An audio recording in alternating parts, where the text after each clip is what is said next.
Ageo capítulo 1, versículo 7.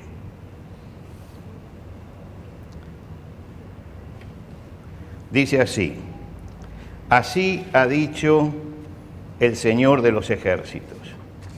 Piensen en lo que hacen. Vayan al monte y traigan madera y reconstruyan mi casa. Yo pondré en ella mi beneplácito y seré glorificado. Yo, el Señor, lo he dicho. Ustedes buscan mucho y encuentran poco. Lo que ustedes guardan en su casa, yo de un soplo lo disipo. ¿Y por qué? Porque mi casa está desierta mientras cada uno de ustedes corre a su propia casa. Palabra del Señor de los ejércitos. Por culpa de ustedes los cielos están retenidos, han retenido la lluvia y la tierra se niega a dar sus frutos. Yo hice venir la sequía sobre la tierra, sobre los montes y el trigo, sobre el vino y el aceite, sobre hombres y animales, sobre todos los productos de la tierra y sobre todo trabajo manual. Tanto Zorobabel, hijo de Salatiel, como Josué, hijo de Josadac, sumo sacerdote, lo mismo que el resto del pueblo, oyeron la voz del Señor, su Dios, y las palabras del profeta Ageo, tal y como el Señor, su Dios, le había ordenado decir. Y todo el pueblo tuvo temor delante del Señor. Entonces Ageo habló con el pueblo por mandato del Señor, y como enviado suyo dijo: yo estoy con ustedes. Palabra del Señor. El Señor despertó el espíritu de Zorobabel, hijo de Salatiel, que era gobernador de Judá, y el espíritu de Josué, hijo de Josadac, que era sumo sacerdote, lo mismo que el espíritu del resto del pueblo, y todos ellos acudieron a trabajar en la casa de el Señor de los ejércitos, y era el día 24 del mes sexto del rey Darío.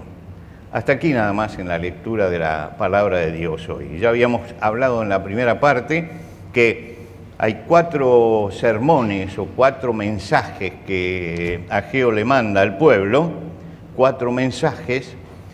El primero está en el capítulo 1 y es el que estamos considerando. Después vamos a considerar los otros 3, pero estamos considerando siempre el primer mensaje de los 4 que a través de Ageo llegó al pueblo de Israel. Ageo daba un mensaje de exhortación, un mensaje de protesta. Dios estaba protestando por la actitud del pueblo.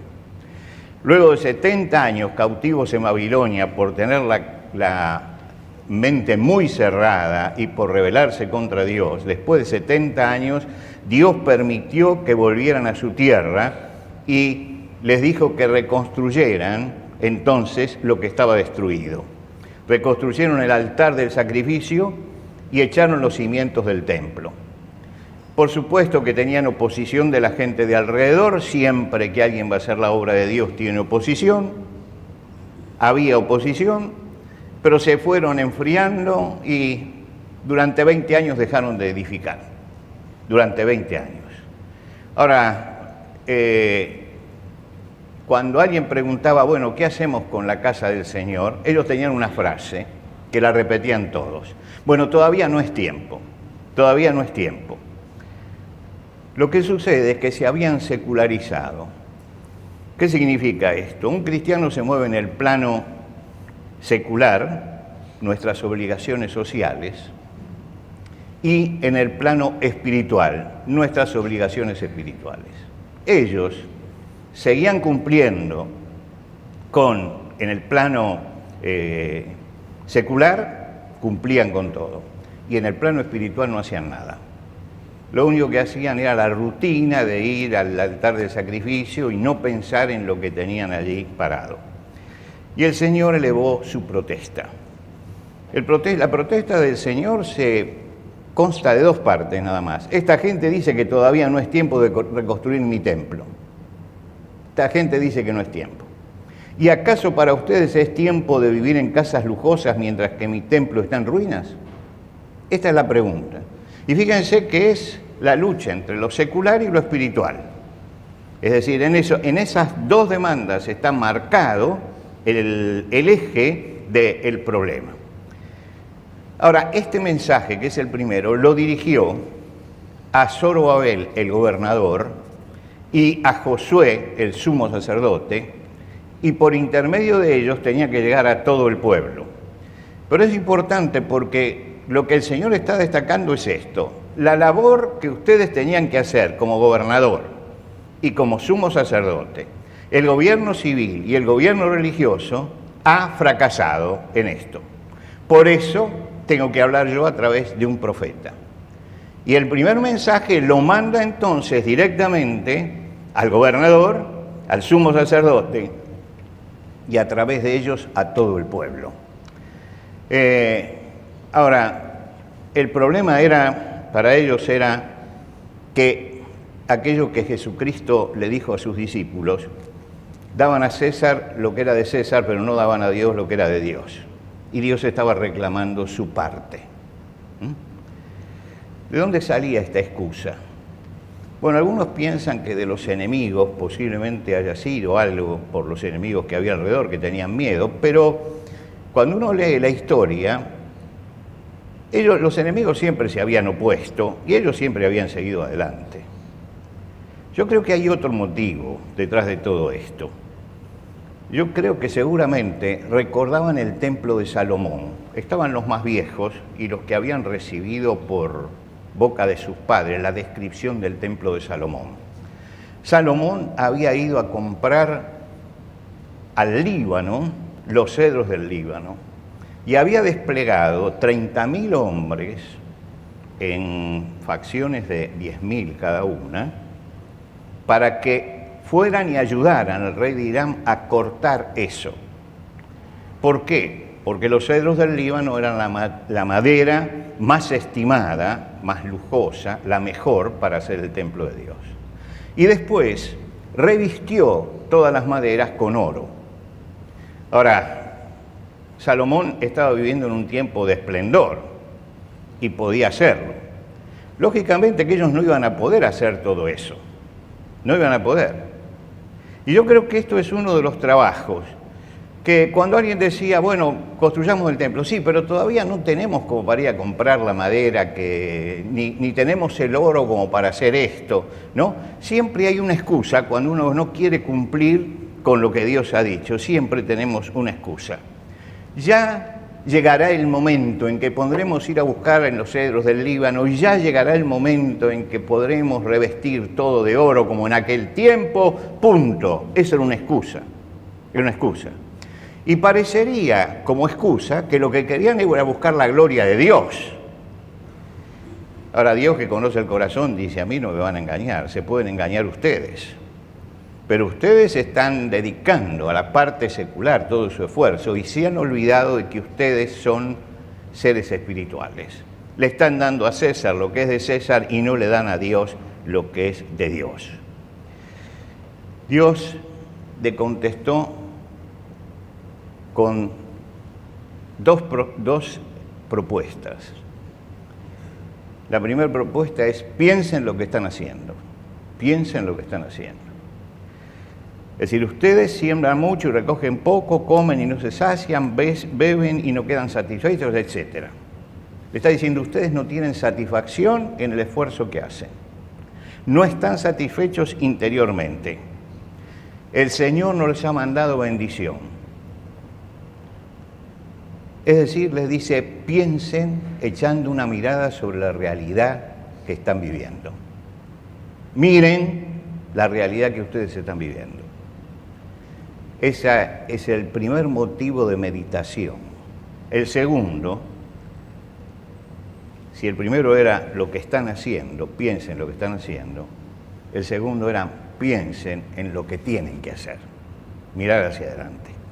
Vayan al monte, traigan madera, reconstruyan mi casa, yo pondré en ella mi beneplácito y seré glorificado. Muy claro. Acaben con las excusas, les está diciendo, acaben con las postergaciones, hay que subir al monte. ¿A qué monte? No, al de los cedros del Líbano, no, al que está en la esquina. Ahora vamos a usar otra madera total. Sí, pero esa no es la madera. Sí, no es la madera, pero resulta que hay que hacerlo. Y con lo que hay que edificar. Dejen de soñar, bajen a la realidad.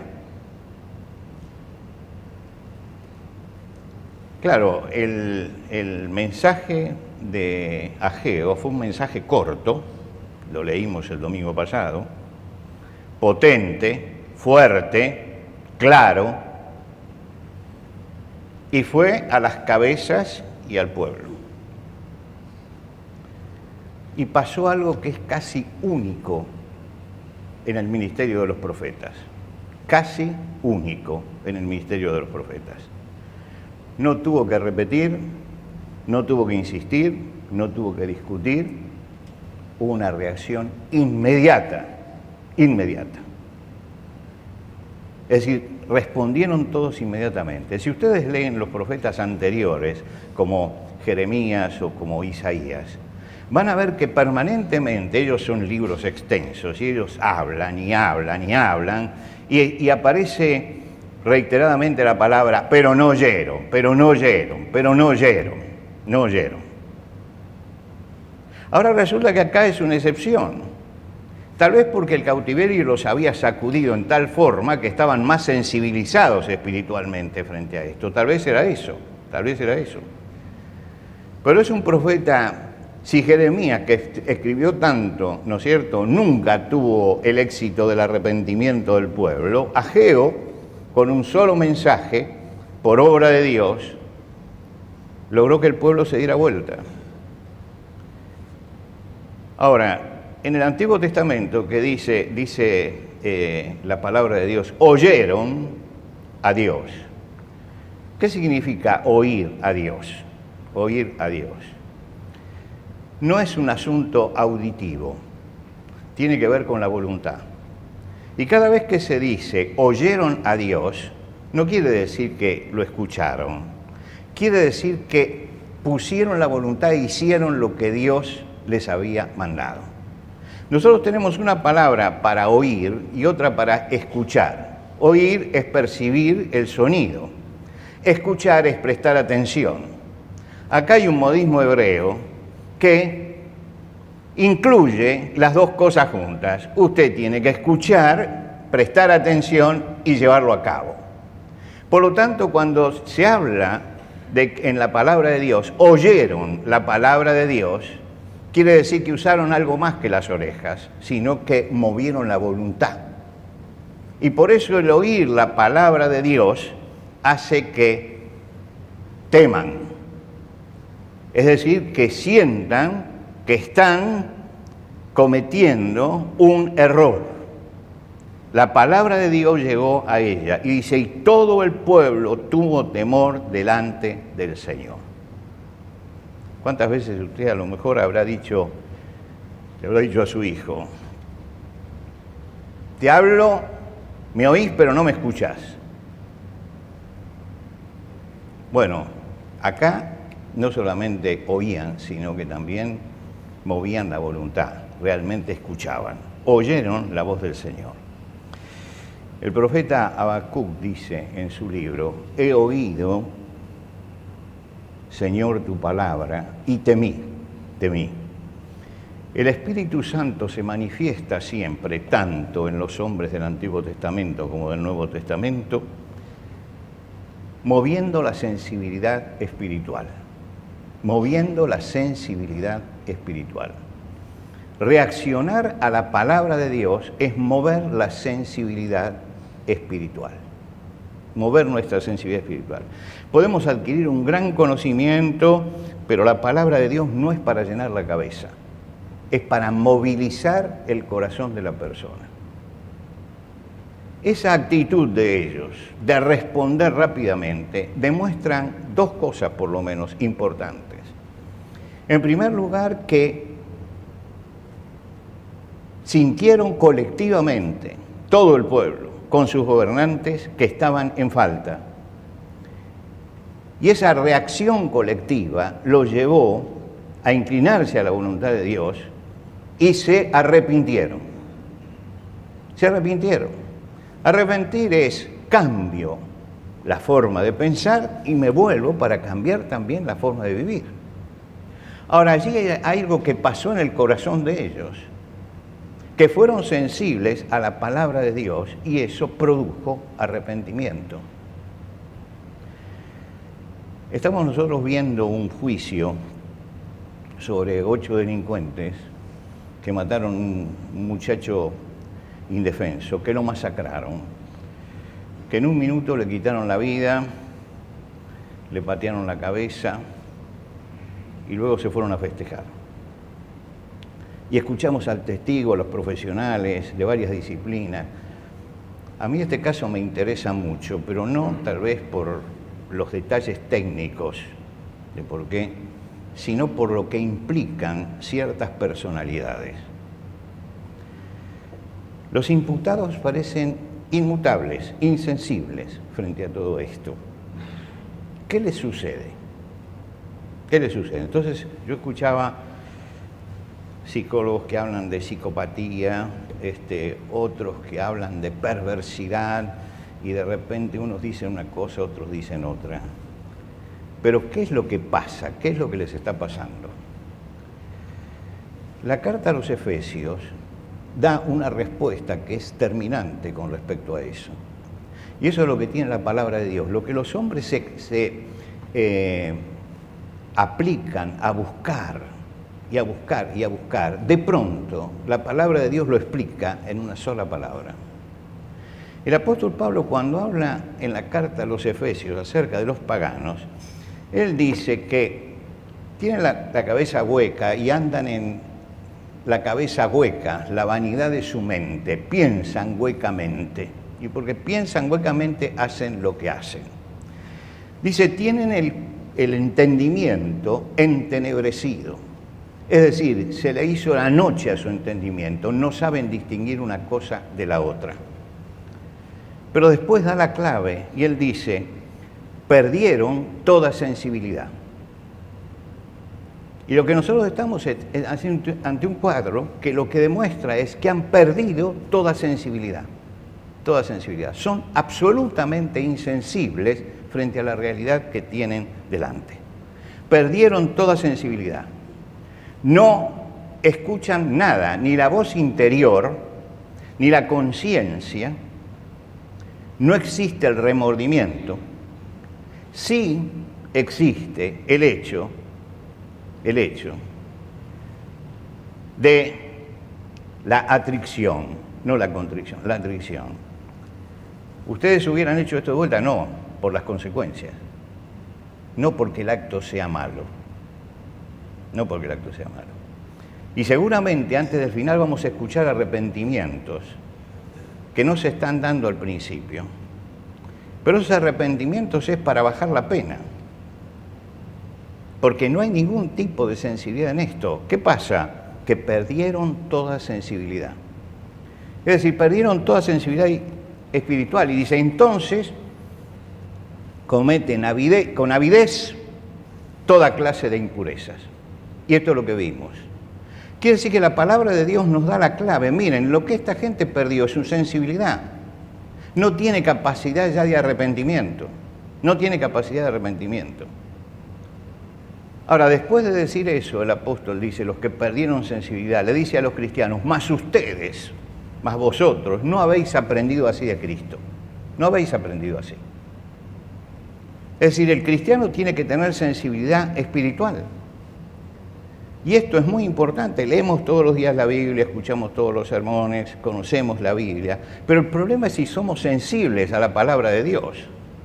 Somos sensibles a la palabra de Dios. La sensibilidad a la palabra de Dios es cuando yo me acerco a la palabra de Dios y la palabra de Dios habla a mi corazón y yo entiendo cuál es mi realidad. El Espíritu ilumina esa realidad. No busco excusa, no es tiempo, no es tiempo, no es tiempo. No busco ningún tipo de excusa y reacciono a lo que el Espíritu Santo está diciendo. Ahora, ¿por qué Dios está empeñado en que la sensibilidad espiritual de este pueblo se mueva a través del arrepentimiento? ¿Por qué estaba preocupado por el tema de David y le manda a un profeta para que se mueva hacia el arrepentimiento?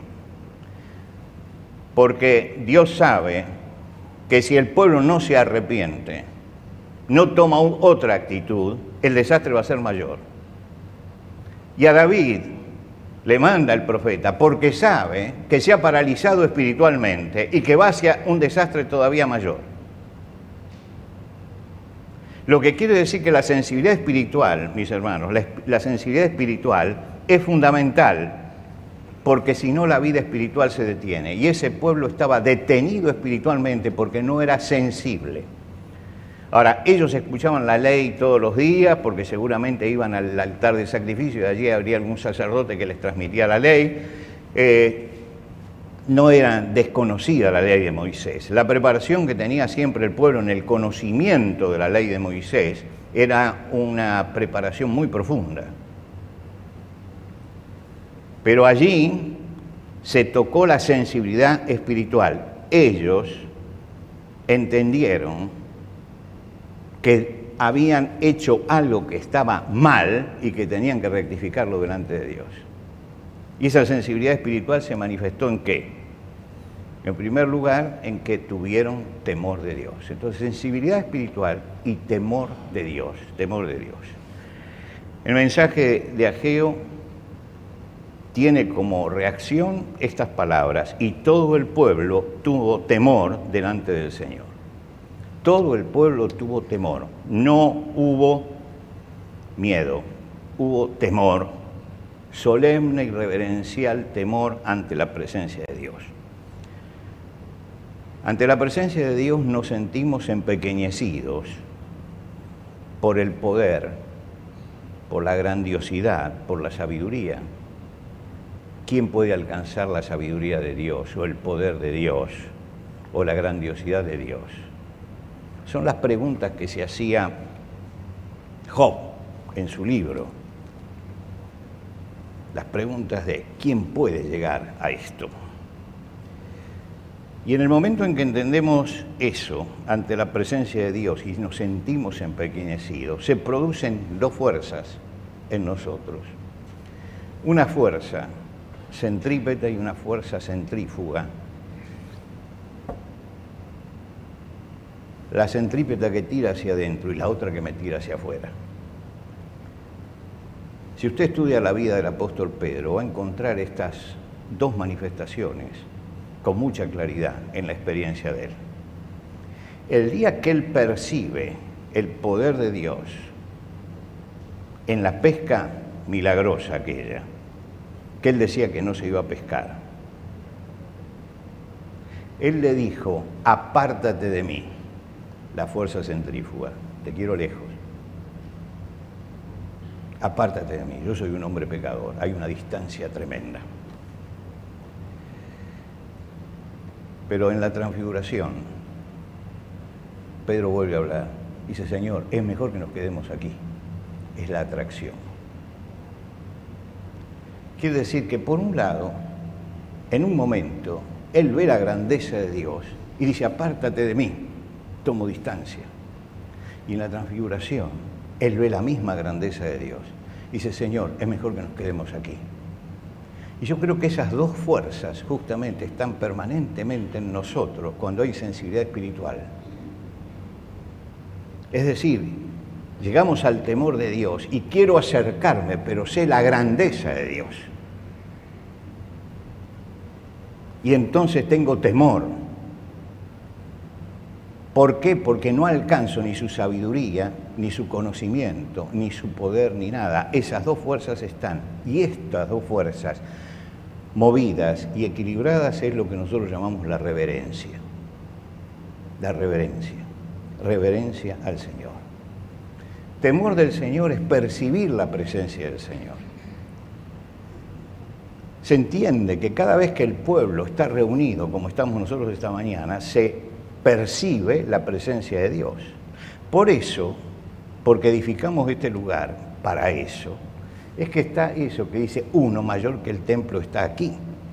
Uno mayor que el templo quiere decir, hay algo que yo no veo, pero que percibo. Y percibo la grandeza del Señor.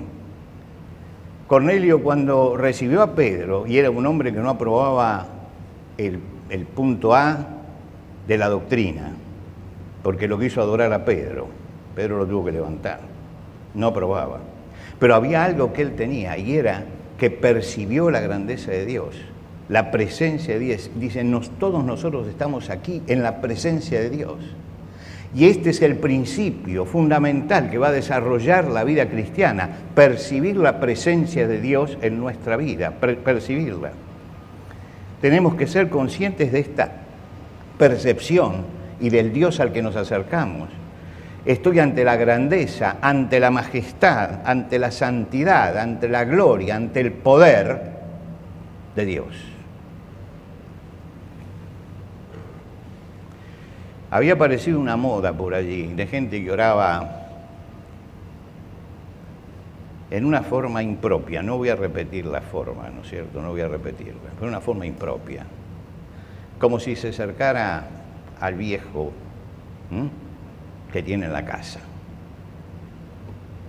llamándolo con diminutivo. No percibían la grandeza de Dios. La grandeza de Dios hace que nos quedemos callados,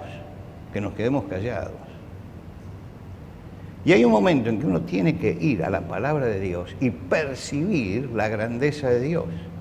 Si yo no percibo la grandeza de Dios, la lectura, el estudio y todo lo demás no sirve de nada. Esta es la sensibilidad espiritual. Es un proceso interior el que tuvo esta gente. Vieron su falta, se arrepintieron y expresaron el arrepentimiento en el corazón, porque cuando ellos escucharon y temieron, nadie puede ver el temor de otra persona, nadie puede verlo. Era algo que había pasado en el corazón. Era un proceso interior donde vieron el divorcio entre lo que Dios decía y lo que ellos estaban haciendo. Le faltaba todavía un paso fundamental. ¿El paso fundamental cuál era? Salir y edificar, salir y edificar. Pero el proceso se estaba dando y se estaba dando correctamente en ellos. Cuando Lutero pone las 95 tesis allí en la puerta de la abadía, la primera de las tesis dice: cuando nuestro Señor y Maestro, y lo voy a leer textualmente, cuando nuestro Señor y Maestro Jesucristo dice arrepentíos, quiere que toda la vida de los creyentes en la tierra sea de constante arrepentimiento. Es decir, que haya una dinámica donde yo vaya analizando mi vida y vaya cambiando. Una dinámica. Muchas veces decimos, me convertí a Cristo, llegué, ya está. No, ahí empieza el asunto. Empieza el desarrollo de la vida espiritual.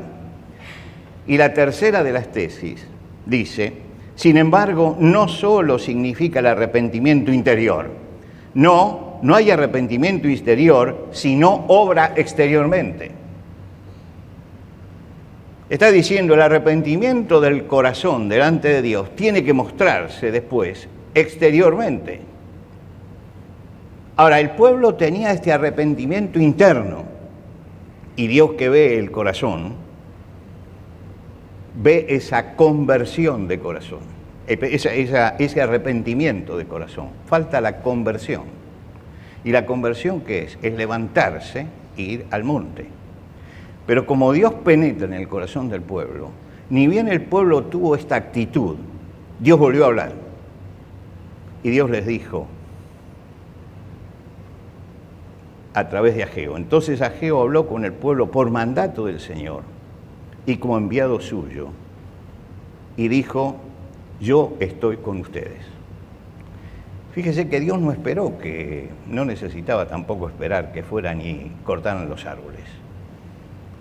Él sabía lo que estaba en el corazón. Y como sabía que había un arrepentimiento genuino y que iban a ir, en ese momento, en ese punto justo. Porque si lo hubiera hecho después que cortaban la madera, eso cualquiera de nosotros hubiera dicho, hay conversión realmente. Pero acá, él ve el arrepentimiento del corazón y dice, yo estoy con ustedes. Ante estas palabras, las posibles excusas, los posibles temores que tenía el pueblo, las dudas, todo se desvanece. El Señor miró, ¿qué? Miró la integridad del corazón.